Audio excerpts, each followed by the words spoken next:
So as it relates to COVID, we got to talk about Dr. Fauci as well, because he is pushing back on Governor Ron DeSantis' call for a grand jury to investigate the COVID vaccines. Fauci says he doesn't have a clue why DeSantis would want to do this.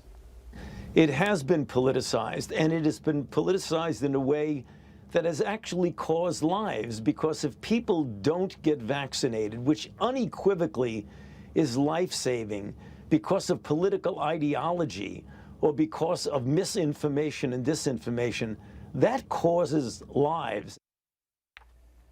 Wow. So, Dr. Fauci says that, not really self-aware, I think, of, his politicization and his back and forth on things like masks. As well. Governor DeSantis did call for that grand jury to investigate what he called alleged crimes and wrongdoing related to COVID-19 vaccines. He's also establishing that Public Health Integrity Committee for the state of Florida. It's not just Florida either, John. House Republicans yesterday announced that they will be moving forward with their investigation into the origins of COVID, and Dr. Fauci should be expecting a call from them, they say. Congressman Byron Donalds telling Newsmax the need for Fauci's cooperation here. The reason why Dr. Fauci needs to come in is because he has not been clear. He's actually been very unclear. He's really muddled the waters. Now, joining us now to discuss all this is former acting Attorney General and Newsmax analyst Matthew Whitaker. Great to see you, Matthew.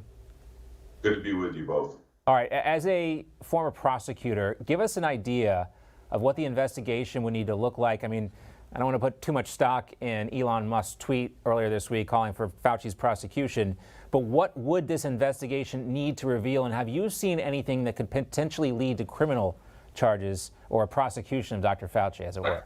Right.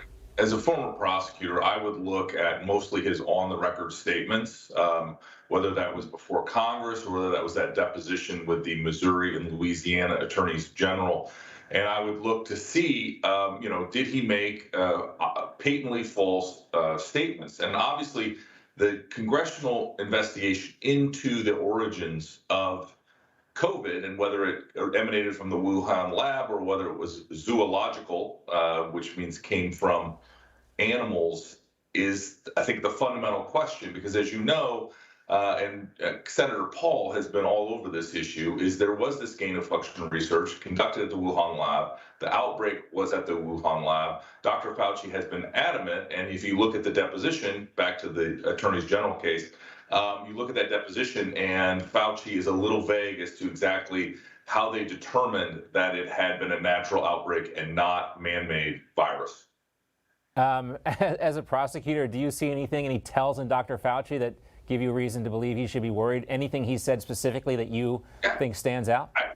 I actually think it's the amnesia nature of some of his testimony, where under the record, when pressed by adverse parties, he can't seem to remember certain decisions or certain issues or certain conversations.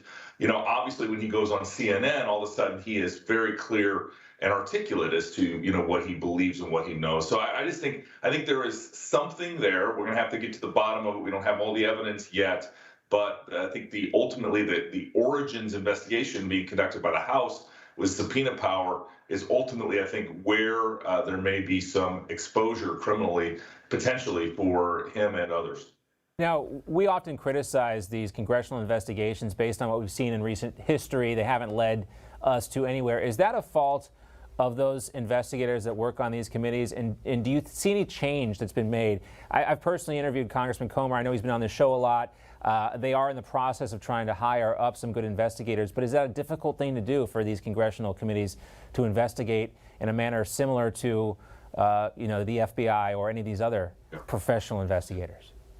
Yeah, I think it is. Obviously the political nature of Congress makes it a little more difficult, and the overlay of the, political nature of those types of investigations. Obviously, when you bring criminal tools like Ron DeSantis is suggesting, a criminal grand jury, you can get a little more serious. But, ultimately, is DOJ under Joe Biden going to go after people that lied to the American people about COVID, about vaccines, and about all of the other issues that you've mentioned in this, story? I think that's the biggest question. Yeah. But that doesn't mean that we shouldn't look into it, that we shouldn't know the truth. Again, the American people can handle the truth. What they don't like is being lied to and gaslit, Yes.